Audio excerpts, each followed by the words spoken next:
There's a news at 10. First, the highlights. Governor Sanwo-Olu urges contractor to ensure groundbreaking of 4th Mainland Bridge in March. NNPC reveals 36 oil blocks under concession to international oil companies. On the foreign scene, at least 10 people die in attack on police station in Pakistan, and in sport, Arsenal beats Liverpool to ignite Premier League title race. Now the details. I am Dele Agadumo.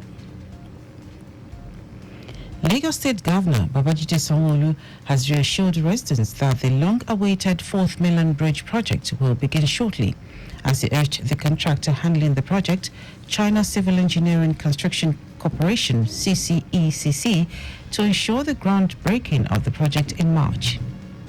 Governor Sanwo-Olu said this during a high-level meeting of Lagos State government officials with the president and management of the China Civil Engineering Construction Corporation (CCECC) at its headquarters in Beijing, China.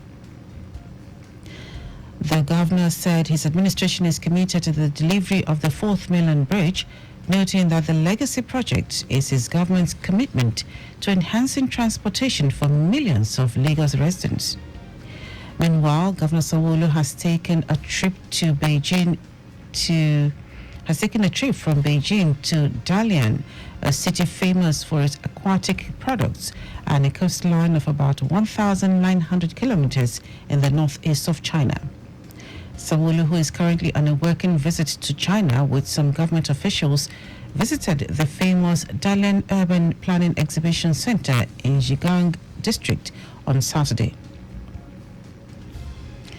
In line with the ongoing strategic repositioning of the Lagos State Traffic Management Authority, LASMA, for professionalism and more effective service delivery, the Lagos State government has commenced an intensive in-house training program for 309 junior officers across zones.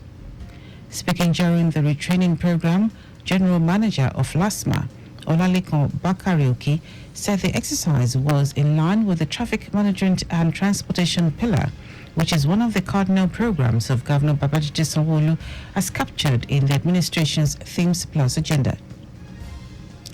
According to him, the retraining exercise was primarily meant to create a new image for the agency that would guarantee a refined and robust traffic management system in the state, as well as reduce traffic congestion across the Lagos metropolis. Bakaroki noted that the exercise would promote professionalism and quality road management service delivery across the state. Lagos State Domestic and Sexual Violence Agency, DSVA, in collaboration with the Rule of Law and Anti-Corruption ROLAC, has held a roundtable with civil society organizations, CSOs. The significant gathering of over 40 civil society organizations working in the sexual and gender-based violence space was convened with an acknowledgement of the pivotal role played by CSOs, which is rooted in awareness creation, community engagement programs, and the provision of critical services, including shelter, medical, legal, and psychosocial support for survivors. Executive Secretary of DSVA, Titilola Vaivo Adini, in her address, noted that SGBV is indeed a collective responsibility, adding that the state government cannot engage, prevent, and respond alone without the contribution of other relevant stakeholders. She said the meeting was a testament to the collective commitment to strengthening the synergy among stakeholders actively involved in the fight against sexual and gender-based violence in the state. Oyo State Fire Service says 24 shops were affected by the midnight fire incident at Songo Market in Ibadan. Its general manager, Yemi Akinyenka, says no life was lost and the cause of the fire incident cannot be ascertained yet. Goods worth millions of naira were lost in the fire incident. Some of the affected shop owners have urged the government and other well-meaning Nigerians to come to their aid. Now to the rest of the stories. The Nigerian National Petroleum company NNPC Limited says no fewer than 36 oil blocks are under concession to international oil companies operating in Nigeria and their indigenous counterparts in the country. An analysis of NNPCL's latest consolidated and separate financial statements for the period ended December 31, 2022, indicates that the 8 oil blocks are located in deep water, 5 blocks in continental shelf, 15 blocks on land, 5 blocks are located in swamp, and another 3 blocks are located in partially swamp terrains. The blocks are classified into Oil Prospecting License (OPL) and Oil Mining License (OML). An OPL is granted by the government to an applicant company registered for exploration and production purposes, while an OML is granted upon confirmation of potential for commercial production of petroleum from the license.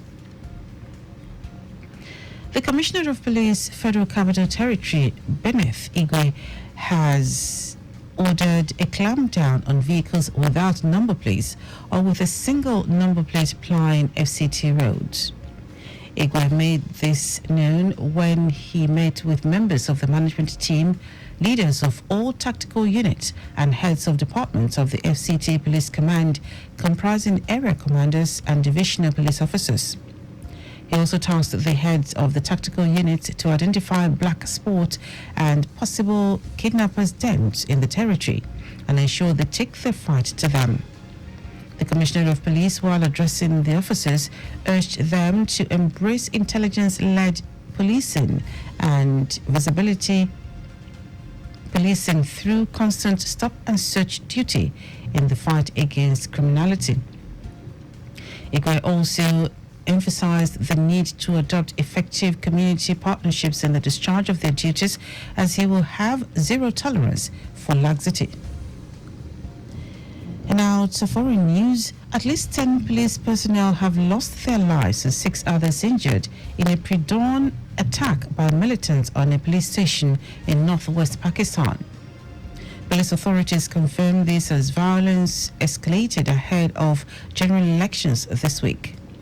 At around 3 a.m. local time, militants attacked the police station with sniper fire and then entered the building in Draban region.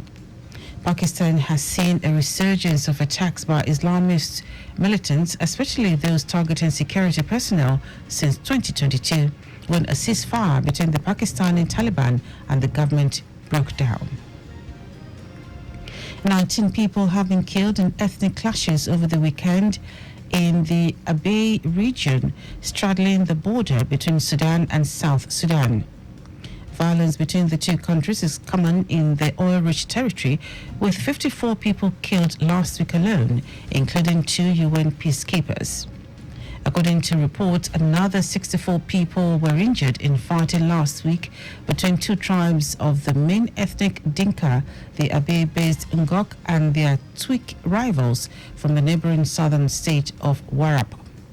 Both sides have sought to press their own claim since the South gained independence in 2011, where the area was placed under UN protection. In our sports, Arsenal has rekindled its bid for a first Premier League title in 20 years by beating leaders Liverpool 3-1 at the Emirates. Liverpool's hopes of sending off manager Jurgen Klopp as a champion of England were dented as Arsenal closed to within 2 points at the top of the table. Mikel Arteta admitted before the game that his side could not afford a repeat of the 2-0 FA Cup defeat to Liverpool last month if the club was to keep the title hopes alive.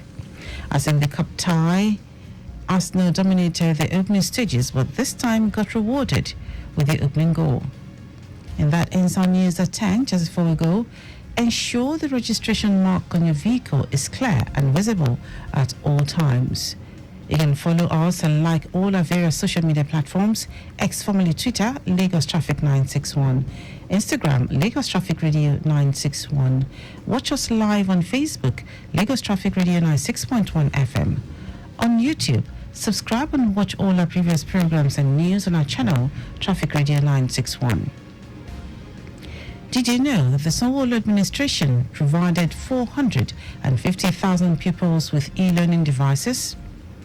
You can get more details on the Lagos State Government website. To end the news are the highlights of the major stories.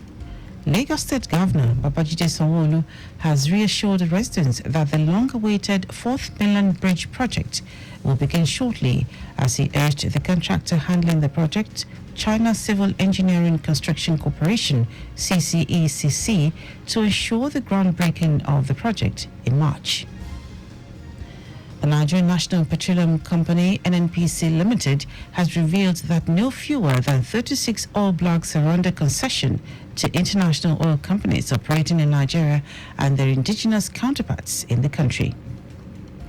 We also told you that at least 10 police personnel have been killed and 6 others injured in a pre-dawn attack by militants on a police station in northwest Pakistan.